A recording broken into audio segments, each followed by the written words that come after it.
Happy, happy Halloween, Halloween, Halloween. Happy, happy Halloween, Silver Shamrock. Happy, happy. Greetings and salutations, everybody. Welcome to another 80s Horror Friday with a title I had avoided for years due to all the negative speak around it. And that title is Halloween 3, Season of the Witch from 1982. This is written and directed by Tommy Lee Wallace, who also wrote and directed my favorite horror sequel, Fright Night 2, and is starring the man himself, Tom Atkins. But why did it take me so long to get around to this one? Well, I was not really into Halloween, the franchise, back in the day. I was more of like a Freddy and Jason kid.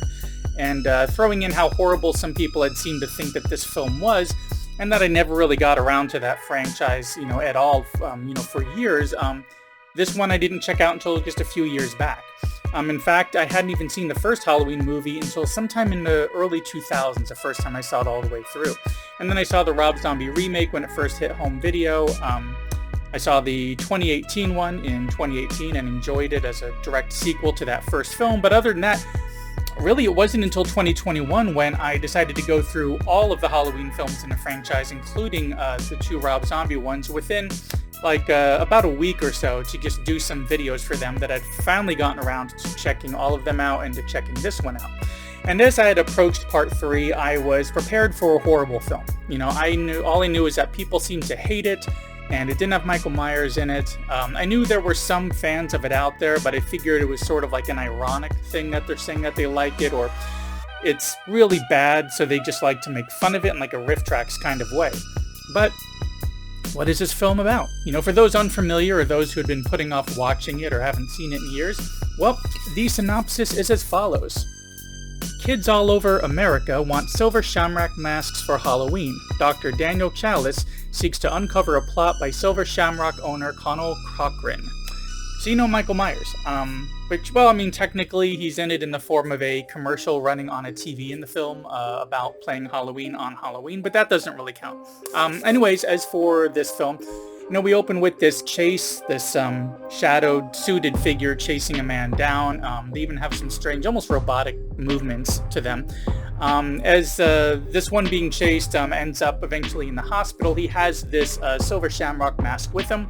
He's ranting about whatever had happened, and eventually he is still tracked down in that hospital and is killed.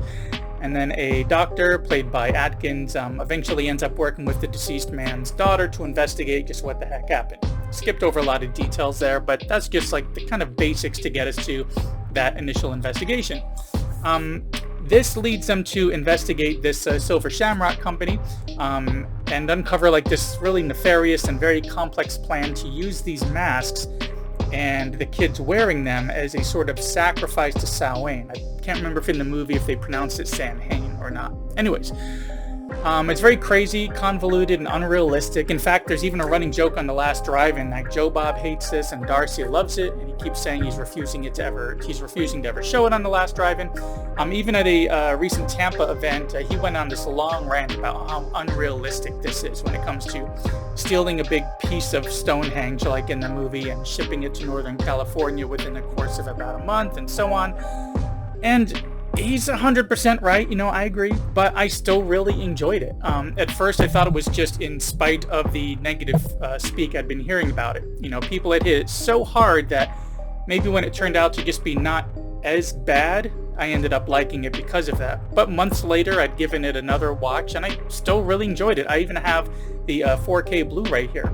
So I think it's that really unrealistic side that is one of the reasons that I enjoy this one. It's pretty out there, very unique. We get this weird conspiracy going on, this mystery, which time and time again I mentioned, that's what I love most in a horror film, is that mystery.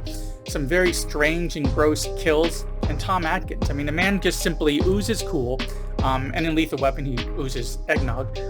But he's hooking up with this girl on the trip, and he even scoops up road beers for on the way out, and ends up just running headfirst into trouble, simply being a badass, and it's just a lot of fun. He owns every scene he's in, both in the early scenes as a doctor or as a parent trying to make time for his kids with his crazy schedule, or later during this investigation trying to just warn the public and stop everything. He just commands the screen, so it's a lot of fun. But further into this, this town that Silver Shamrock operates within, this little Northern California town, looks like a very sweet, sleepy kind of town. So having this evil corporation run out of there was a nice touch. It gives this public conspiracy of the locals kind of feel. I even love how tense things feel throughout as they head into Silver Shamrock to investigate, impersonating vendors, getting a tour of the place and such. But also with these kills, of which there admittedly aren't that many when I think about it, are just really gross. Faces just caving in with bugs and snakes and such slithering around. Not so much in like gory in a bloody way, so much as just the grossness of all those bugs and snakes. Knowing that this is what is intended for all the kids wearing these masks and tuning in at a special time for a TV broadcast that will activate those masks, just imagining what that is going to be like is sick, especially the aftermath of everybody else being killed around them. And of course, by the time we get to the end, we see the famous shot of Atkins screaming into the phone, trying to get stations to just stop the signal, which in and of itself is quite a downer. But it is so much fun, a word I use for a lot of films that I really enjoy, just fun. Now I can see others really not liking this one, and not just because there's no Michael Myers in it.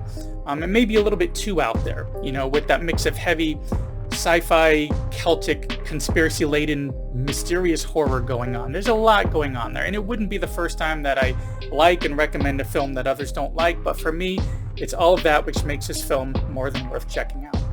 And speaking of checking out, thanks for checking out my latest quick video here for Halloween 3 Season of the Witch, which I feel would have been better accepted if they gave it a different name back in the day. I know they were trying to switch Halloween to becoming like an anthology series, so maybe if they called it Season of the Witch, a Halloween film, or a Halloween anthology film, maybe it would have been accepted a little bit better. But anyways, at the time of this video, it is currently on paid rental. Like I said, I watched it on disc. It does kind of hop on and off of different streaming services over the years, so be on the lookout for that.